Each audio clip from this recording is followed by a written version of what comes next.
Joining me now to look at how India and the world should see the global economy in these uncertain times is a very special guest, former RBI Governor and Professor at the University of Chicago Booth School, Raghuram Rajan. Good to have you once again on the show. Thank you very much. Thanks for having me. Professor Rajan, we spoke a couple of months ago, and since then, if anything, the world seems to be in an even more uncertain place. We've had the Trump tariffs still raging on, uncertainty over their future. We've had global conflicts, Russia, Ukraine intensifying, and even one here in the subcontinent between India and Pakistan. Given all that, how do you see the economic outlook in these uncertain times? Well, for sure, some slowing is on the cards, right? We came into this year with an extraordinary performance last year, certainly in the United States, but that's sort of off the cards now with the tariffs creating an enormous amount of uncertainty, both in the United States but across the world. So if you're a business person today, where do you invest? Do you invest keeping in mind the current level of tariffs? Do you keep in mind the tariffs going back to high levels if the reciprocal tariffs go back on July 9th, 10th? Or do you sort of think of some magical negotiation which is going to bring them all down? It's hard for any business person to invest at this point, and that's part of why the uncertainty is going to slow growth. Investment is in deep trouble at this point. But even in these uncertain times, India, last quarter figures, 7.4% growth rate, 24, 25, 6.5%. Yes, slowing down compared to previous years, but you could argue much better than many other large economies in the world. How much do you see India being buffeted by these global headwinds at the moment? Is India's growth rate satisfying in these uncertain times? Well, I think first, 6.5% is a very creditable growth rate. We should be careful about looking at the ups and downs of the last of the year so far. Some of it was postponed government investment as the election cycle played out. Some of it is that subsidies were registered up front.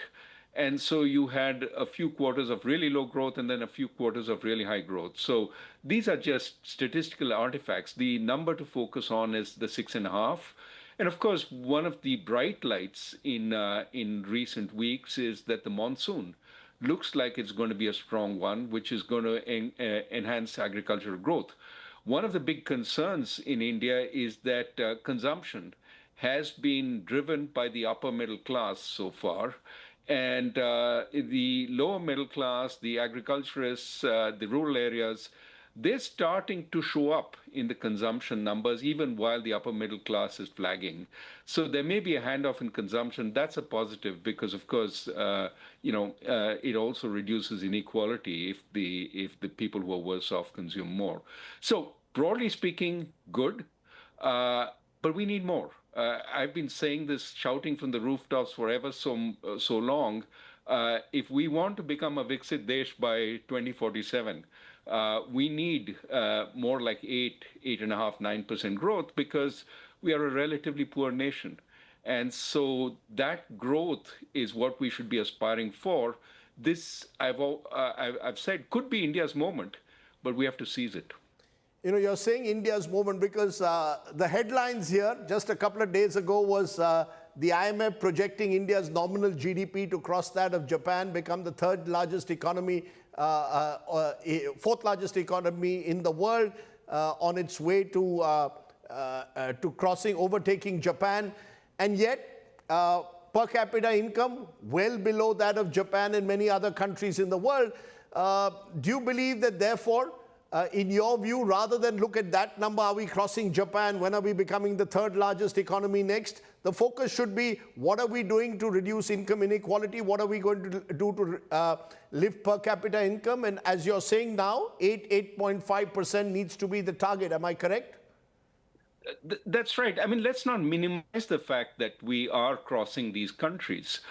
We will cross Germany at some point over the next few years, maybe one or two. Exchange rate fluctuations also have an effect. The Japanese yen has strengthened. So we should take this as evidence that we're on a good path, but not necessarily get overly enthusiastic about it for the reasons you mentioned. We are much poorer than these countries, and what matters to the average citizen is how wealthy they are, not aggregate GDP, because we are the most populous country in the world. So aggregate GDP, overall GDP is going to be quite high, even if every citizen is quite poor. But that said, I think going forward, there is an opportunity for us with some of the rethinking of manufacturing supply chains. There's also some possibility that with some of these actions against students across the world, not just in the United States, but many countries are now getting a little more worried about having students come in from outside. There is an opportunity for us to expand our education sector. Can we keep the students who we would otherwise send abroad and give them a first-rate education? But can we also improve the quality of our universities so that they produce more research, which is absolutely necessary for India to become an innovative nation? So I would say this is a moment of introspection. We need to think about how we look over the next 5, 10, 15 years.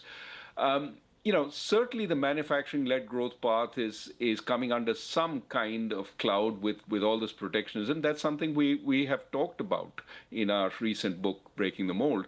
But we also need every job we can get, which means we need to work very hard on skilling our population. We need to work very hard on creating new jobs in services. We need to work hard on creating new sources of exports. And that's why I think, areas like the education sector, the healthcare sector could be also new areas of focus. I'll come to the economic challenges once again in a moment, but you just mentioned about education. The entire Trump policy taking on Harvard University, trying to put a stop to all foreign student visas has troubled many in this country. You just seem to suggest that that is actually an opportunity perhaps for Indian education to raise its standards and keep students within. That's not going to be very easy. What's your overall take on what Trump is doing to the higher education system in the United States? And do you see really an opportunity here for India, or Indian students now finding it increasingly difficult to get into top-end American universities? Well, yes, it is an unfortunate action by the administration to target not just the universities, but the students within those universities, the international students. You must remember that international students coming into the United States is a big export for the United States. 45 billion is what they earned, some of which we are paying from India. When our students go there and we pay tuition fees, we're essentially paying for US education. That's been good. I don't want to fault that. US universities have benefited, Indian students have benefited and been able to get jobs across the world, but also bring back a high quality of learning to India. So this has been win-win. And it's unfortunate that that in the United States, you're seeing actions against this very source of well-being between the US and the rest of the world. It'll hurt the US for sure. I think students are already asking, do I want to be there or do I want to go to Australia or the UK, which may be a little more welcoming? But also, it is, in the longer run, getting the best and the brightest into the United States has been a big source of growth. What I am saying is, let's try and find a silver lining in this cloud. It is a cloud. But the silver lining could be that if we focus on investing more in our education, including in our best universities, and bring them to a higher plane. China did this in the last 20 years. We can do it. And we absolutely need to do it if we want to have a place in in research and development, if we want new products that we can sell to the rest of the world. These are areas where India is relatively weak. Which Indian product is sold across the world? Which Indian car has a global market? These are areas we need to focus on, and I think we can. But do you see a pushback to what Donald Trump has done with universities? Do you see American universities? You are, of course, a leading professor in one of them. Do you see a pushback in general in the next few months? I think there is a pushback, of course. I think Harvard is fighting back quite vigorously. But I think this is damaging. No matter what happens, a fight between the universities and the government, essentially students become collateral damage. Research becomes collateral damage. A lot of medical research has been halted while the government thinks about funding. This creates enormous uncertainty amongst researchers. And, I was in Singapore last week. The president of one of the universities there told me we used to have a hit rate of 40% when we made offers to US academics. Today, the hit rate is 100%. So you are seeing a weakening of US academia. Of course, it's very strong. And if these issues are resolved quickly, I don't see a longer term significant weakening. But people remember, and people, when offered choice between two places, will pick the place they feel more comfortable in. Okay, let's turn then to another pushback, which is tariffs. The reason we started off with tariffs and the uncertainty over it, we've just heard the US Commerce Secretary saying that the India-US trade deal is on track. He hopes to have some good news in the next few weeks. What's your sense? Because there are two types of responses to what Trump is doing. Either countries are looking him in the eye or they are falling in line. And stronger nations seem to be willing to look him in the eye. Should India be looking Trump in the eye and seeing how can we get a win-win out of this trade deal? Do you believe this trade deal, as and when it happens, is good for India? Or is this uncertainty over it one of the major headwinds we will face? Well, so long as we are careful about the areas which still need some support, certain parts of the agricultural sector will still need some support. So long as we're careful about that, broadly speaking, reducing our tariffs could be beneficial for us, even as we make a play for becoming host to many of the supply chains that crisscross the world. So in that, I don't see it as a win-lose if India accepts lower tariffs and does a deal with the United States. I don't see it as us kowtowing to them, but we have to do it with our interests in mind. Where are the areas that we can easily afford to bring down tariffs? Our industry, in many situations, actually becomes more competitive when they're forced to compete with imports and compete on a global stage. Remember, in the early 2000s, we were world beaters. Our industry felt it could take on the world. We need that kind of sort of enthusiasm again. That said, even as the tariffs get sort of settled, there is the huge issue of if the tariffs on China remain high from the United States, Chinese goods will look for a home elsewhere. And one of the homes will be India. So we will have to figure out how we manage that without, on the one hand, reducing tariffs to the US, but elevating tariffs to the rest of the world. We need to be very clever about it, that where we benefit from Chinese imports, we should focus on keeping tariffs low. But of course, where there is dumping, we have to be careful about having an open door. You just mentioned the China factor. There is also talk that you could have a US-China trade deal.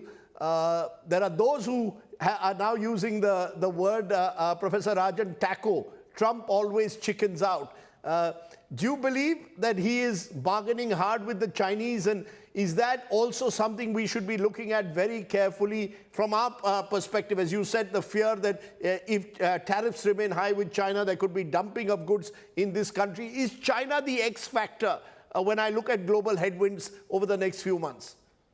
Well, I would say anybody who says they can predict what this administration will do is being overly optimistic. I think we have seen backward, forward, left, right, all kinds of moves by the administration suggesting that there isn't a clear overall plan. It depends to some extent. There are factions in the administration. It depends which faction has the ear of the president at a particular point in time. For example, if you remember in the election campaign, it was all about China being the rival, geopolitical rival, and therefore tariffs had to be really high on it. But of course, we've seen that in recent weeks, there's more of a dialogue initiated with China, even while Europe seems to be a little more of the enemy. I think it's hard to predict what will happen. But almost surely, I think we'll see the contours. We have to see the contours of some kind of agreement. It won't be full because trade agreements take a long time, but some kind of framework soon. Otherwise, the uncertainty will kill. Professor Rajan, there's one other potential headwind looking at the future. The recently released minutes of the US Federal Reserve meeting held in early May warned of high inflation in the United States because of Trump's policies. Now, if high inflation happens and the US goes into recession, how worrying is that for India? How should India be looking at that possibility? Well, if it's a serious downturn and that will be accompanied by job losses, I think the Fed will have, at that point, enough information to cut and it will start cutting. What the Fed will not do is preemptive cuts, anticipating that slowdown, because the economy has been quite resilient so far. The hard data are still, maybe it changes with this Friday's labor market numbers, but the hard data in the US are still with a reasonably strong economy. I think every estimate of growth over the coming year is down. Last year was 2.8%. This year, 1% seems like where a number of investment banks have coordinated. And 1% means you're not that far from a recession. So I think the Fed will certainly wait and see. If the recession is bad, it can cut interest rates. It has a fair amount of ammunition. But there's no offsetting the kinds of headwinds that we talked about earlier, which is issues like the uncertainty about tariffs, the uncertainty about government policy and investments. So, the Fed can do a little bit, but it could be that, the downturn is hard to sort of offset, at least for a while. But what's your sense? Is America, is the fear of recession real? It is because your sort of baseline estimate of growth is much lower than it was at the beginning of the year as a result of what has happened so far. So you're flirting more with recession. Is it a certainty? No, absolutely not. If everything is reversed, the tariffs are reversed, could growth pick up quite strongly? Yes. But if we continue with the uncertainty, we have days of 50% tariffs, days of 100% tariffs, and then back and forth, I think the likelihood of a recession increases considerably. At this point, it's still, in my view, below 50%, but it is something that depends intimately on how policy evolves. At the same time, Professor Rajan, global supply chains being reevaluated, restructured, in this post-pandemic world, given also the uncertainty over US-China's trade war, could India emerge as a key beneficiary? There's a sense that this could be, as you said earlier, our moment, is one of that moment to sort of replace, if not replace, at least be seen as an alternate to global supply chains. Do you believe that that's an opportunity? Or with Donald Trump speaking about make America great again, even telling Apple that you don't produce in India for America. How do you see it? Is this an opportunity, or is Donald Trump going to play spoilsport? It is definitely an opportunity, but we have to be very diplomatic about it. I wouldn't trump from the rooftops that doesn't such player is bringing that supply chain in. I would keep relatively quiet about it, but do my best to attract every kind of manufacturer I can to come to the country, as well as service providers. There's no reason why it only needs to be manufacturing. that means doing our homework, what we've always insisted we're doing, but we need to do more of. Make the playing field a little more welcoming. Stop having tax demands on business people which come out of the blue, which vitiate all their operations for many years. I mean, have some control. I mean, this is something that even within the government, you hear sort of worries about this kind of tax demand coming, but the government needs to control its tax authorities. Similarly, I think the level playing field on rules and regulations. You can't suddenly invent a regulation to benefit Indian national champions, even while hurting foreign investors who've come in. Nobody wants privileges, but they want some certainty about policies.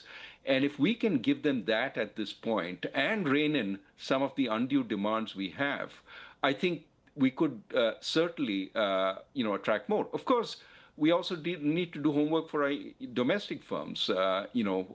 Easier rules and regulations, more transparent, as well as focus on things like land acquisition and so on, which have been often a bugbear. But that said, we've made enormous improvements in infrastructure, which I think will be helpful for whatever sets up in India. So what you're saying net is ease of doing business based on ensuring stable policies and critical reforms. Am I correct? The worry is, of course, that the ease of doing business is spoken about, but on the ground, businessmen still find India a tough place to do business in. Absolutely. So I would have. So we had a committee which was set up in the last budget. I would accelerate the working of that committee. The CEA has said basically that we should look inwardly to see what we need to remedy. I agree entirely with that view. And we should hear people on the ground. There's no point sort of ticking off dozen such doing business measures that the World Bank puts out.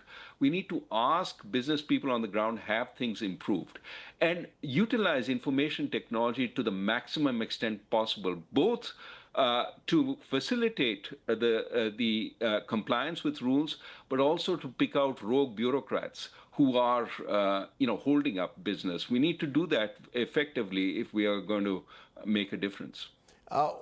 We spoke a little earlier about the trade deal. Now, one of the concerns is potential U.S. demands for access to India's agriculture and dairy sectors, and opinion seems divided. A recent Niti Aayog working paper has argued India should offer concessions on agriculture products from U.S. such as edible oils and nuts, where domestic supply gaps exist.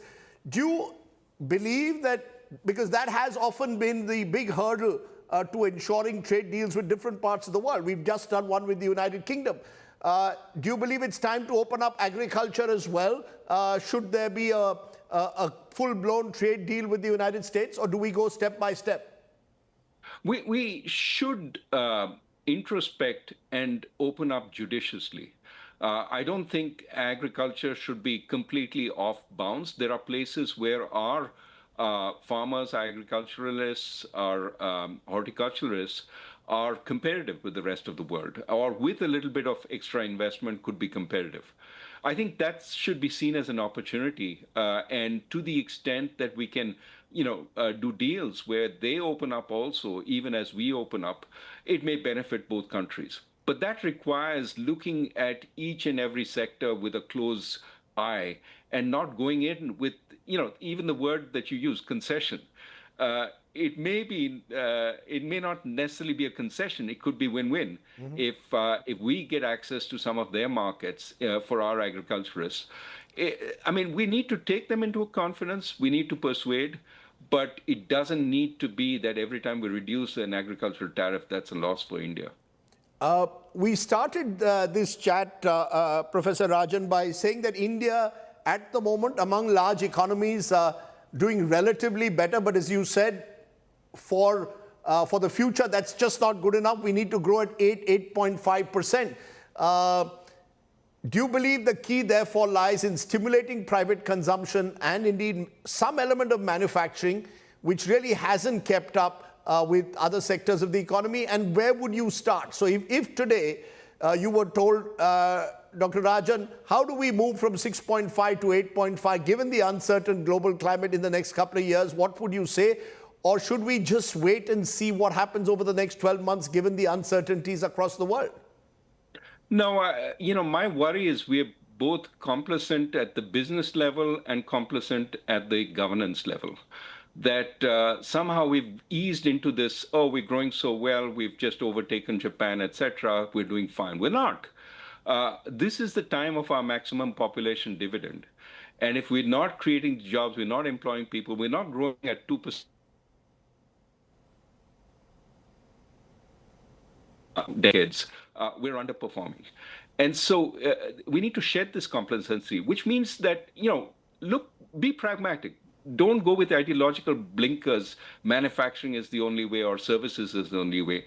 Do everything that works and energize the states. A lot of states now want to do more. Draw them in along with the center and learn from the best practices that states have. For example, Tamil Nadu has this semi-private organization called Guidance, which helps businesses from outside set up in India. They also help businesses within India set up in Tamil Nadu. Why can't we sort of roll that out more widely, learn from what seems to be working amongst our states, and join with the center? It can't be that the center says you invest only in this state or that state. It has to be you invest in India. India's open. And whatever the state comes up, I'm going to support it. We need to think across every dimension at this point. There is a sense of urgency which I feel sometimes is lacking. We need to develop that because if this time is to be our time, we need to work on every front. A final question. You've been traveling across the world. I saw you in Singapore a few days ago. How is the world looking at India? We've just gone through, as I said, this conflict with Pakistan, the uncertainty, the element of destabilization that followed that. Is the world looking at India with renewed eyes as a potential marketplace, as a global supply chain, an alternate to China? Or do we need to do, as you've been saying, much more to get the world to take real notice of India and the India story? Well, I think that one worry, I don't want to talk about the broader issues, that is not my area of expertise, but one worry of about the conflict with Pakistan is it raised questions about geopolitical stability in this area of the world, and also, in a sense, put us back in a bucket with Pakistan. We need to avoid that because we need to see ourselves as a much bigger global player, and that we have a much more stable political regime, and therefore our focus is beyond sort of the nitty, jitpit with neighbors. I don't want to say it's that. I just want to say that we need to rise above the sense that we are held on equal terms with our small neighbors. To some extent, our bigger concern is that we become competitive with China.